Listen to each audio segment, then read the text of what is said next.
தர்மிளா வணக்கம். ரஷ்யாவோடு இந்தியா தொடர்ந்து வர்த்தகம் மேற்கொண்டால் அடுத்த கட்டமாக இந்தியாவின் பொருட்களுக்கு கூடுதல் வரி விதிக்கப்படும் என்று அமெரிக்க அதிபர் டிரம்ப் பகிரங்கமாக இந்தியாவுக்கு ஒரு எச்சரிக்கை விடுத்திருக்கிறார் என்றே சொல்லலாம்.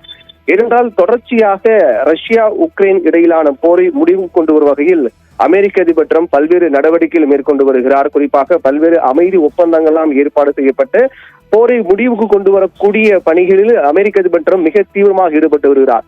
இது ஒருபுறம் நடைபெற்றக்கூடிய சூழ்நிலையில் ரஷ்யாவோடு வர்த்தகம் மேற்கொள்வதால் ரஷ்யா தொடர்ந்து போரை தீவிரப்படுத்துகிறார்கள் என்பது அமெரிக்க அதிபர் டிரம்பின் குற்றச்சாட்டு. அந்த அடிப்படையில் பார்க்கும்போது ரஷ்யாவோடு இந்தியா தொடர்ந்து வர்த்தகம் மேற்கொண்டு வருகிறார்கள். குறிப்பாக ரஷ்யாவது ஐரோப்பிய நாடுகள், அதே போன்று அமெரிக்கா உள்ளிட்ட நாடுகள் எல்லாம் பொருளாதார தடைகள் விதித்தாலும் கூட இந்தியாவை பொறுத்தவரையில் ரஷ்யாவோடு தொடர்ந்து வர்த்தகம் மேற்கொண்டு வருகிறார்கள். குறிப்பாக கச்சா எண்ணெய் அதிக அளவில் கொள்முதல் செய்து வருகிறது ரஷ்யாவிடமிருந்து இந்தியா. இது உக்ரைன் மீதான போரை ரஷ்யா தீவிரப்படுத்தி வருகிறது. இதற்கு மறைமுகமாக உக்ரைன் மீதான ரஷ்யாவின் போருக்கு மறைமுகமாக இந்தியா ஆதரவு அளிப்பதாகவே இது கருத வேண்டி இருக்கிறது என்று அமெரிக்க அதிபர் டிரம்ப் தொடர்ந்து குற்றம் சாட்டி வந்தார்.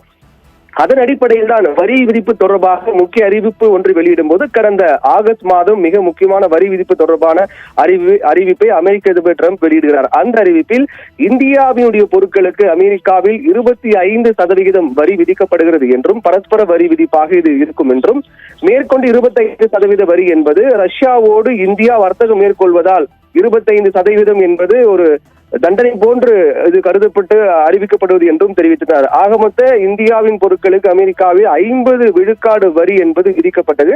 இது மிகப்பெரிய ஒரு பொருளாதார நெருக்கடி இந்தியாவுக்கு ஏற்படுத்தக்கூடிய நிலை உருவாக்கியது. அதற்கு பிறகுதான் மாற்று வழிகளை சிந்தித்து மற்ற நாடுகளுக்கு அதிக அளவில் பொருட்களை ஏற்றுமதி செய்து அதை ஓரளவுக்கு சரிகட்டி வரக்கூடிய சூழ்நிலையில் அமெரிக்க அதிபர் டிரம்ப் மீண்டும் வரி தொடர்பாக பகிரங்கமான ஒரு எச்சரிக்கை ஒன்று வெளியிட்டிருக்கிறார். அந்த எச்சரிக்கையை பொறுத்தவரையில் ரஷ்யாவோடு இந்தியா தொடர்ந்து வர்த்தகம் மேற்கொண்டால் ஏற்கனவே இருக்கக்கூடிய 50 விழுக்காடு வரி போக மீதம் கூடுதலாக அதிக வரி விதிக்கப்படும் என்று தெரிவித்திருக்கிறார்.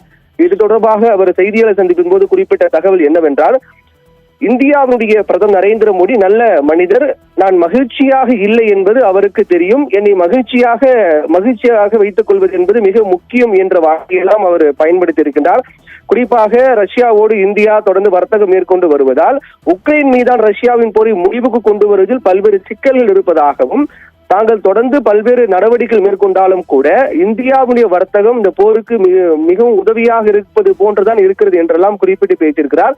அதனால் அதிலும் குறிப்பாக கடந்த நவம்பர் மாதம் தான் ரஷ்யாவிடமிருந்து இந்தியா அதிக அளவிலான எண்ணெயை கொள்முதல் செய்திருக்கிறார்கள். இது தொடர்ந்து கவலை அளிப்பதாக தெரிவித்திருக்கக்கூடிய அமெரிக்க அதிபர் டிரம்ப் இனி வரக்கூடிய நாட்களில் ரஷ்யாவுடன் இந்தியா வர்த்தகத்தை நிறுத்தாவிட்டால் கூடுதலாக வரி விதிக்கப்படும், அது மிகப்பெரிய அளவிலான இந்தியா பொருளாதாரத்தை மிகப்பெரிய பாதிப்பை ஏற்படுத்தும் என்று எச்சரிக்கை விடுத்திருக்கிறது. ஏற்கனவே 50 விழுக்காடு வரியை அதை சரி செய்வதற்காக பல்வேறு பேச்சுவார்த்தைகள்லாம் மேற்கொள்ளப்பட்டு வருகின்றது. இரு நாடுகளை சேர்ந்த வர்த்தக குழுக்களும் தொடர்ச்சியாக ஒவ்வொரு சுற்று பேச்சுவார்த்தை மேற்கொண்டு வருகிறார்கள். அந்த 50 விழுக்காடு வரியை குறைப்பதற்கான நடவடிக்கைகள் மேற்கொண்டு வருகிறார்கள். இருந்தாலும் பேச்சுவார்த்தை என்பது இன்னும் பேச்சுவார்த்தையாக மட்டும்தான் இருக்கின்றது. எந்த நடவடிக்கை மேற்கொள்ளாத பட்சத்தில் அமெரிக்க அதிபர் டிரம்பின் இது போன்ற ஒரு மிரட்டல் என்பது மேலும் பதற்றத்தை உருவாகி இருப்பதாகவே பார்க்க வேண்டி இருக்கின்றது. இனி வரக்கூடிய நாட்களில் ரஷ்யாவுடன் இந்தியா வர்த்தகத்தை நிறுத்தாவிட்டால் கூடுதல் வரி விதிக்கப்படும் என்ற ஒரு அறிவிப்பு என்பது மேலும் பதற்றத்தை பொருளாதார ரீதியில் உருவாக்கி இருக்கின்றது. ஷர்மிளா.